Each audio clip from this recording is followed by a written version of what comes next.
At a young age, you get to see a lot of people dying. Coming out of your house, you know, sometimes you have to fear for your life.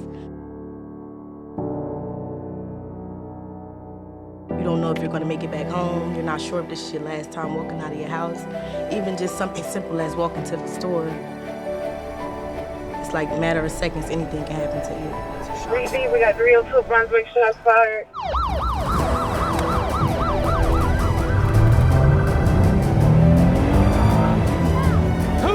I got another man shot inside the car. Go. She's got somebody shot in the car. Go to the hospital. Go to the hospital.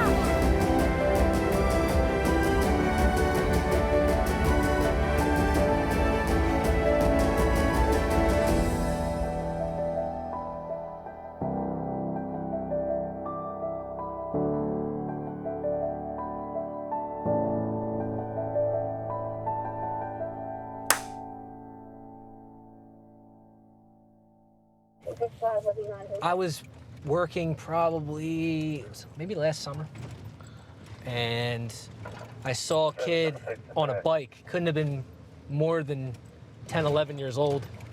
And I'm like, what is he doing? So I slow down, and he gets off the bike, and I stop. And as I see him, he starts to immediately have this like panic-stricken fear come over his face, and he pulled out a replica Glock to what I'm carrying.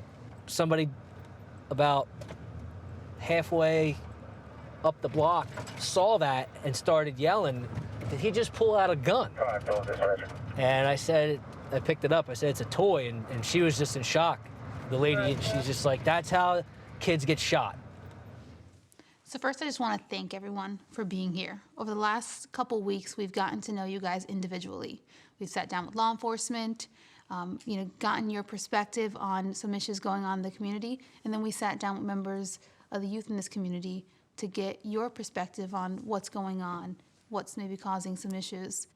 When we have sat down with you guys individually, two really strong themes came out of the dialogue. One of those things was a misunderstanding of each other, maybe, a culture that fears law enforcement. But the other thing that came up was gun violence and the issue of gun violence. And interestingly enough, both sides have strong feelings and are concerned about the level of gun violence in the community.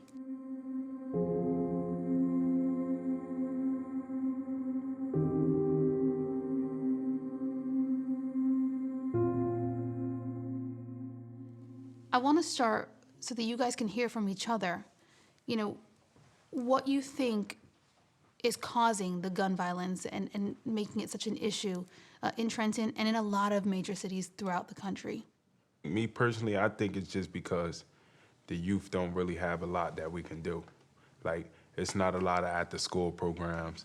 It's not a lot of stuff you can do on spare time besides go outside and play with your friends. And as you outside playing with your friends, you see the streets, basically. Growing up out here, you just think like the streets is fun. Like, everybody think the streets is fun. So if I'm young and I'm coming up and I see somebody older than me, he sell drugs, but he got so much money, like he got cars, he get whatever he want, I'm gonna think like, oh yeah, I wanna be just like him when I grow up. First off, it's a lot of kids using guns. It's not even like older people, it's a lot of kids.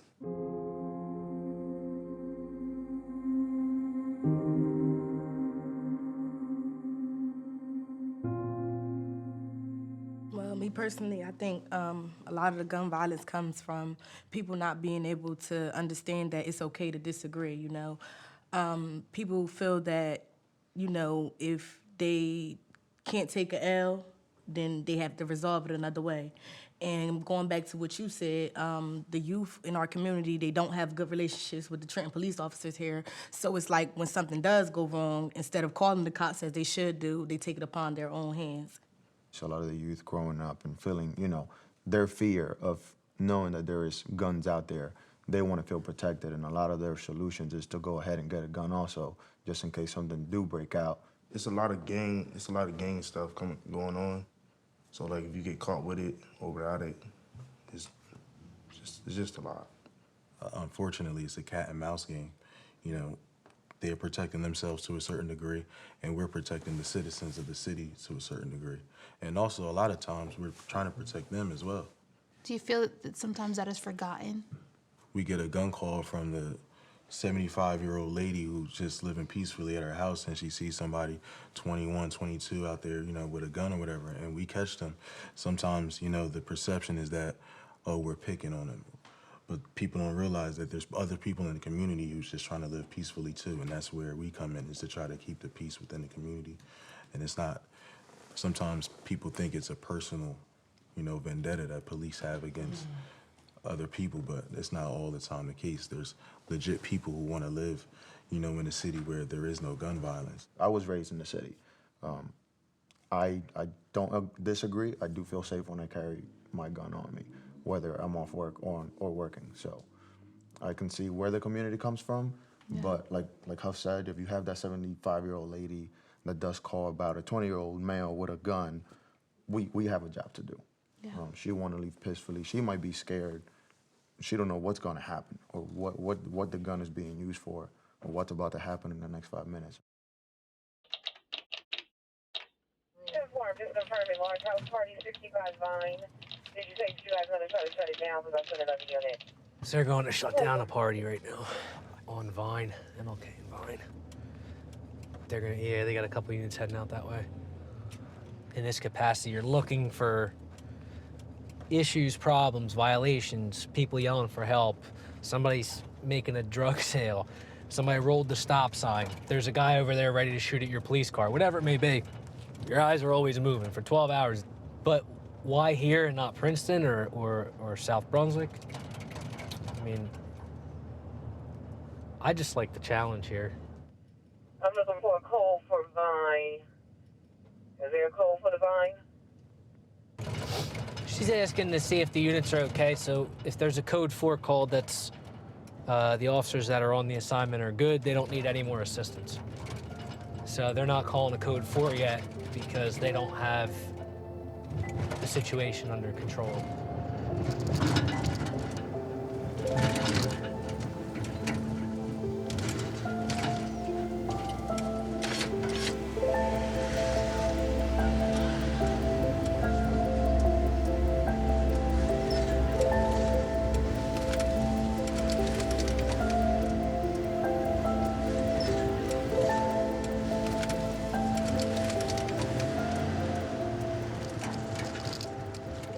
Recognize that the police department isn't winning and the community right now Yes. isn't winning. 100 No one's winning right now. 100%. We're not, because we're not working together because we have a police uniform on. Everybody thinks that we're just gonna pull our gun out and take somebody out, and that's not our job.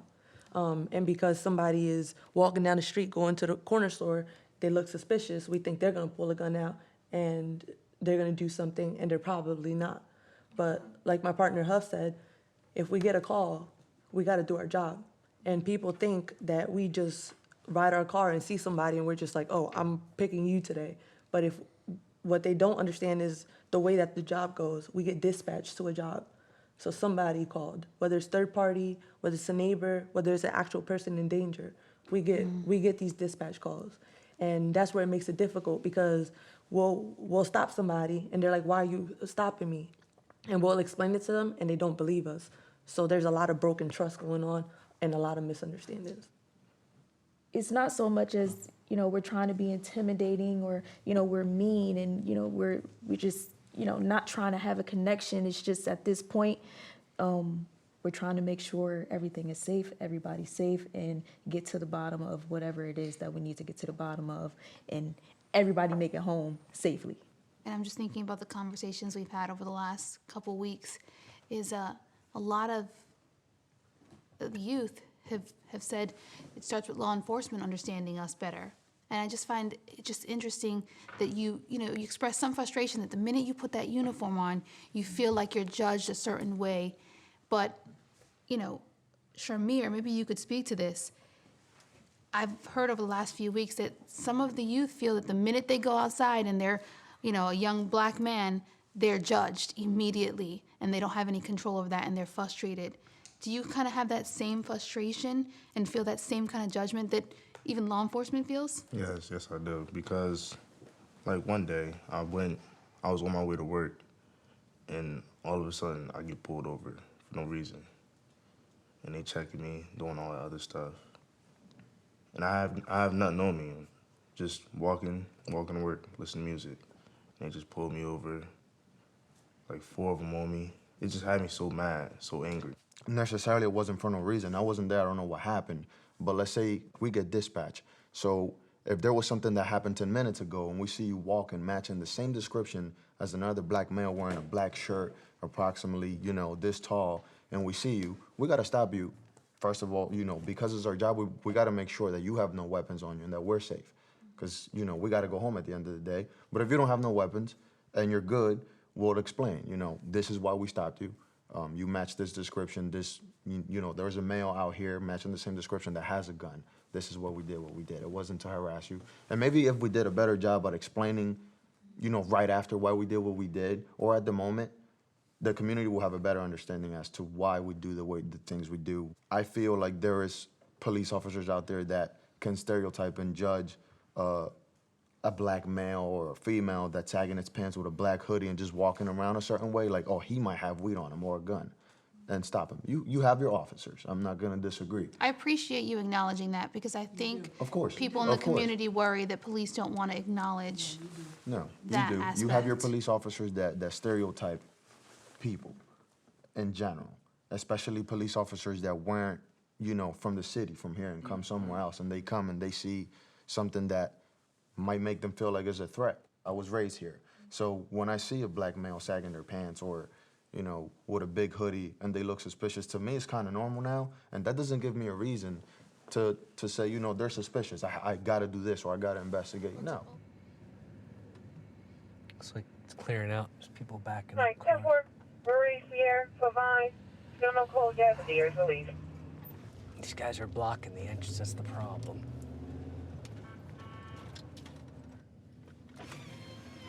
Go! Go! You're blocking the entrance for these guys. Go! Still hold me here, Pavine.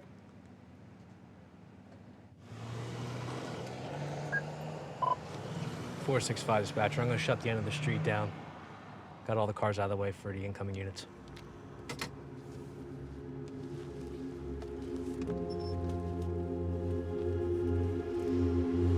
Shots on our person, clear on a block of Brunswick. See, we got 302 Brunswick, shots fired.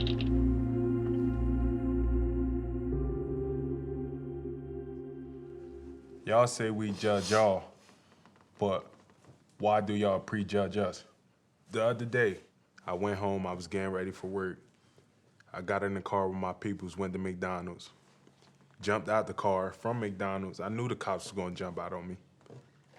Get on my porch. They jump out on me. Yeah, we got a call, you was selling drugs. I'm like, I just came from McDonald's. You see the McDonald's in my, you feel me? You could search the bag. He searched the bag. He searched me. He searched me the wrong way. I said something about it. I said, I feel as though you violated me. Like, I'm not supposed to get searched this way. Why'd you search me like this? And he told me, you can't tell me what to do. I'm the law. The simplest thing, as far as investigations conducted by us, can be easily completed with just general compliance. We're not looking for trouble. We're not looking for problems. You have all these whys and why am I being searched? Why am I being pat down? Why am I being questioned? Give us a chance to explain why we're there. You obviously don't know, and we can't get to the scene and first explain why we're there and then do what we have to do. We have to, if it's a gun call, we have to make sure that there is no guns so that everybody's safe, and then explain why we're here. The one time you could just get a little lax and not be on point could be the one time that could cost you your life or somebody else's. So we have to, we have to remain focused and do our job. When we get to a job, we don't necessarily know what's going on yet. Sometimes we get called to a domestic violence in progress, and sometimes you get there and they're just arguing about food. It could be as simple as that, and we don't know. So, Sharmir, I want to ask you, how do you feel about that? And is there something on the other side that you feel can be done too? But when it happened to me, they didn't say nothing. It was like they just did it and then left. So I'm like, I'm confused. I'm like, I'm just confused. So however that went, if your search, you didn't like the way the search went, you have a Fourth Amendment issue, you take it to court. You have an issue with the way you were dealt with on the street, you take it to internal affairs. It's the only thing I can say. Internal affairs. If you feel like you were violated, if you feel like you weren't treated correctly, you have a voice. There's an office that you can go and speak to about it, and people don't take advantage of it sometimes. You guys get bothered by it on the street, you don't like something, but then you don't follow through with it. And instead, everybody talks about it and spreads it, and then it's word of mouth. If you really feel like something is wrong, you need to take action to it. Same way with us. If there's something wrong, we take action with it when it comes to a job. You guys have the right to do that as well. There's an internal affairs office, and that's what it's for. From the youth at this table, how many feel comfortable going to another officer or internal affairs if they have a negative interaction with police officers? Is there anyone that feels comfortable with that? No. That 302 Brunswick shots fired. All right, I know we got a large crowd over there on that Vine Street. If I can get a unit or two, they're reporting 7 rounds and another 14 rounds. One party is shot at the bar there on his torso. There's only 302 Brunswick. Let me get a couple of units. All right, so they got a man shot at the bar on Brunswick, to where we just drove by where that crowd was. So now the entire city for police units is either here or up the street on Brunswick. This is how a night can go, from driving around like we were Roll a couple more ambulances, dispatcher. We got another person shot. with minimal radio traffic There's a black BMW truck that took off down Brunswick towards Montgomery. to just everything going crazy within 10 minutes. Put me out. Get an ambulance out to our location. We have 2 male shots. 360, we got him on the way, 2 male shot. We see. They have more people shot up by Sanford, dispatcher. The black BMW truck took off. Somebody block that off down there. I'm gonna get these cars out of the way. Yeah, I'm gonna report a female shot. From the youth at this table, how many feel comfortable going to another officer or internal affairs if they have a negative interaction with police officers? Is there anyone that feels comfortable with that? No. Rich, you can take this question. Why don't you feel comfortable, going to another officer or going to internal affairs if there's a violation?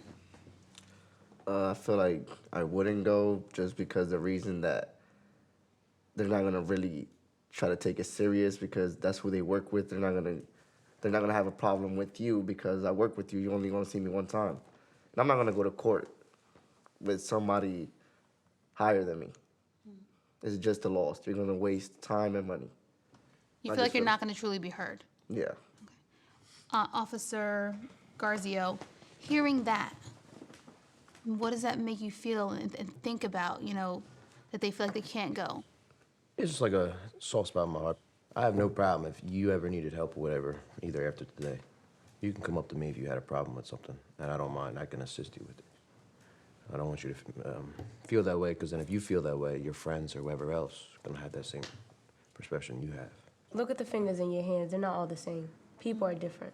So you're not going to look and say, oh, this person's going to cover up for us because they're in the same field. Some of them say, you know what, I have a sister like that, or I have a brother like that, and I don't want my people to get treated like that, so they're going to look out. Okay, I got you. This officer was, you don't never know if this officer was reported many times, and that last report was the last straw. If Officer Jimenez is getting a little agitated because you're having a verbal back and forth with him, it's time for me to intervene and be that other cop so that he can step away for a minute and not have a misunderstanding happen between two people. Not only are we supposed to do that because it's our job, but legally we're held to that standard. It's my duty if I see another officer doing something they're not supposed to, keep him in check because it jeopardizes my job as well. People don't understand that we're also humans. We make mistakes, We get mad, we get aggressive, and it could be just word of mouth. But it's the same way with the community. You know, the community gets very aggressive with us, and it's all words coming out. But we get disrespected, thrown, you know, all types of things said to us, and if we said that back, we would lose our job. So that's where the respect is not there as well. I'm gonna get these cars out of the way. Who shot? Go to the hospital. Go. She's got somebody shot in the car. Go to the hospital. Go to the hospital. 465 dispatch. There's a car going down Brunswick with a female shot headed to Fould. You got somebody shot? I'm shot. Go to the hospital. Go. All right, so 2 cars that went by had gunshot victims in them. Yes. Where should I park? I just can't let anybody up to buck. Okay, what happened? There was a shooting? Yeah. I just moved here and I'm moving out.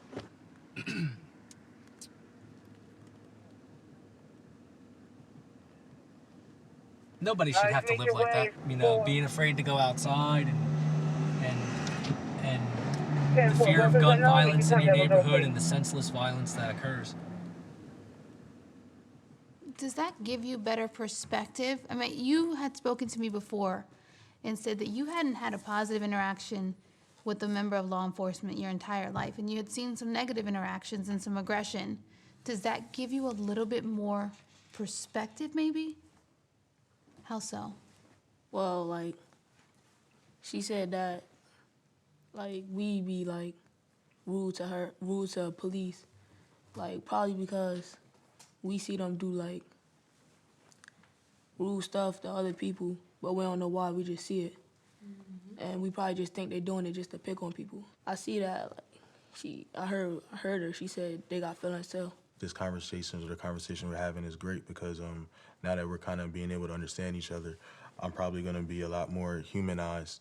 You know, if I see you, you'll be more humanized because I'm from Trenton too, and, you know, I've come up through a lot of the same things I'm sure you all have. You know, it's just about having a common goal. I think as far as we have a common grounds, then we can kind of have the same perspective. The prejudging doesn't start just at the interaction that we heard of or that we participate in. It starts from whoever we believe is whoever we can trust in, like our friends, our family, people that have been through it, and their whole perception is way different, and it puts a veil over your eyes and just makes you feel like you're in some kind of fog. Because at the end of the day, we all feel the same way about each other, but it's hard to fight through the fog and still try to see eye to eye. Kids nowadays with 8, 7-year-old, they have social media. They see these videos of police officers being abusive, or they don't see the reason as to why we do the things we do. And it grows that fear. It grows that fear, and that fear growing makes it hard for us in the community to build that trust that needs to be built. I seen a video on Facebook where it was a man bleeding out and he was in handcuffs on the ground, you know, and I wasn't there, so I didn't see that whole story, but it kind of did change my perspective because it's like, wow, this man is shot and he's in handcuffs on the ground, you know. But, you know, I couldn't really speak on it much because I'm like, I'm not sure what he did, but obviously he did something to be in handcuffs, you know. So going back to what he said, you know, sometimes people just are on the outside looking in, and it makes them look at police officers different. I've been arrested before, and I never had a bad experience with a cop. They always try to help me. When I got arrested, they told me that I shouldn't be doing that I was young, stop doing stupid stuff. And I respect cops for that because they do risk their lives. And in my opinion, they're underpaid. So are teachers, because a surgeon can save a kid's life, but a teacher and a cop, they can change it. 3 angles of what appears to be a drive-by shooting. You'll want to stop and watch this to see exactly how this thing plays out. The first angle is from outside the bar. That blue awning is at the main entrance. There's no audio on the tape, but you could see people look stunned at the sound of gunfire. Then they run, desperate to find a safe place to hide. Now check this out. This is video from inside the bar. Watch as people come running from the left. That's where the door is. People already inside scramble to get away from the windows as bullets burst through the glass. More and more people run. And now a third view, this one showing the sidewalk outside the bars. Panic is unleashed. There's a sudden stampede as people try to outrun the barrage of bullets. We counted nearly 30 people running down the sidewalk. And at the end, you see that woman fall to the ground, grabbing her leg in pain. Police told us 10 people were shot, 5 women, 5 men. Witnesses say the shooter was in a car. 2 of the men who were shot had to have surgery, but all 10 people are expected to survive. We did talk to police about this video today. They tell us it is now a key part of that investigation. So far, no one is under arrest. Live in the newsroom, Keith Jones, NBC 10 News. If anything right now, like what I'm thinking is that this is going to be a long night. Is there going to be retaliation from this later on? You have multiple crime scenes right now, multiple victims. The shooters are still at large. The thing that's frustrating too is we don't have enough cops. You know, the calls still don't stop. People are still calling the police for other things, and we do what we can with what we have, and we do the best that we can with what we have. Nobody should have to live like that, and that was one of the things that when we were in our discussions with the kids, you know, being afraid to go outside and the fear of gun violence in your neighborhood and the senseless violence that occurs. I don't have a pill, a perfect pill to fix it or put my finger on what the root cause is of gun violence. But at the top of it, in my opinion, is a lack of respect for life in general, including your own. That's about as brutally honest as I can say it when it comes to gun violence like that, you know? It just never ends. Perhaps you, Sharmir, if there's a question that you have, just looking directly over to Officer Huff, you know, to ask him in terms of how to better understand each other and where law enforcement comes from, where the community comes from. If I was in your shoes and I did the stuff that, you know what I'm saying, cops do, how would you feel? Like, you know, just pull you over, you just chilling. You know what I'm saying? Listen to music on your porch, pull you over, tell you to get off the porch, pat you down and stuff, harass you. I think it's a tough question because, again, I see it from both sides. How would I feel? I guess I could see why you would feel harassed. I could see why you would feel vulnerable. I could see why you would feel maybe possibly intimidated or because of the lack of understanding. But to answer your question, you know, I would hope that this conversation would help alleviate some of that misunderstanding now. And I would pose to you another question to answer your question. After having these conversations, would you ever consider being a police officer to change the narrative? Because me being a little older than you and you telling me that, I feel as though I'm doing something to prevent that to happening to somebody unfairly. And would you consider doing something like this in order to do it for somebody else? Yes, I will, because listen to y'all talking to us got me thinking about, like, I could do something like this. You know what I'm saying? Like I can help other kids, help other people my age and stuff. I could do that. Yeah, I really could. Appreciate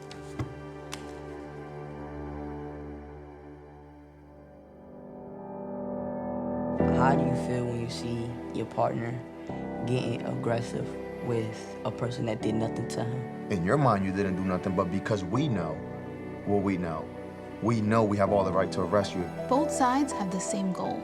People in the community, even the youth here, want less crime, and law enforcement wants the exact same thing. The programs are huge, and the cops being involved in the programs are huge too. But as far as the difficulties on our side of it, we're extremely understaffed with it. So hearing it from them is like, okay, they want to do it, but they can't, so it's an explanation. Well, not everybody gets to hear. You should be able to encourage other people in the community, like, hey, if you want things to change, then you have to be a part of the change. And the fact that you guys are all here to advocate and say how you feel is extremely important because it starts by advocating. And that's why this is important, these conversations, because we get to talk about how you feel, how I feel. And in all honesty, it seems like we all kind of feel the same exact way.